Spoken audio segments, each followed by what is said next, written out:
मनोज जरांगे पाटील यांचं आंदोलन लोकशाही मार्गाने चाललं आहे, पण त्याचा फायदा कसा करता येईल याची योजना राजेश टोपे आखतायत, असं कुणबी सेनेच्या मराठवाडा संपर्क प्रमुख विष्णू कदम यांचं म्हणणं आहे.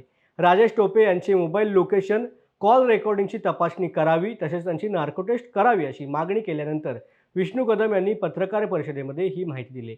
तसेच वाळू तस्करीमध्येही त्यांचा हात असल्याचा आरोप त्यांनी केला आहे.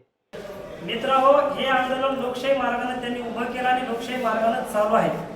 मात्र त्या आंदोलनाचा फायदा आपल्याला राजकारणात कसा मिळवता येईल याची पूर्ण प्लॅनिंग आमदार राजेश टोपे हे गेल्या 8 दिवसांपूर्वीपासून करत होते. तुम्ही सगळे व्हिडिओ बघा.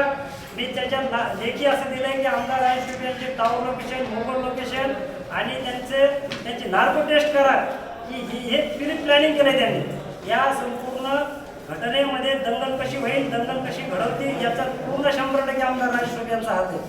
त्या अनुषंगानं केंद्रीय मंत्री नारायण राणे, आमदार रितेश राणे यांनी त्याबाबत जाहीर भूमिका घेऊन सांगितले की या घटनेमध्ये त्यांचाच हात आहे. त्यांच्या विरोधात लेखी कमीत कमी 12 तक्रारी आहेत SP ऑफिसला. ही घटना त्यांनीच केलेली आहे. त्या अनुषंगानं आता जे वाळू तस्कर सापडलाय, काय नाव त्याचं,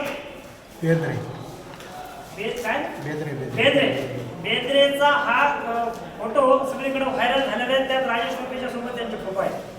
म्हणजे जेवढे काही वाळू तस्कर आहेत, नंबर धंदे करणारे आहेत, हे भैयासाहेबांचे खास माणसं आहेत आणि यांना धरूनच त्यांनी हे कट करत असताना त्या ठिकाणी दंगल घडवलेली.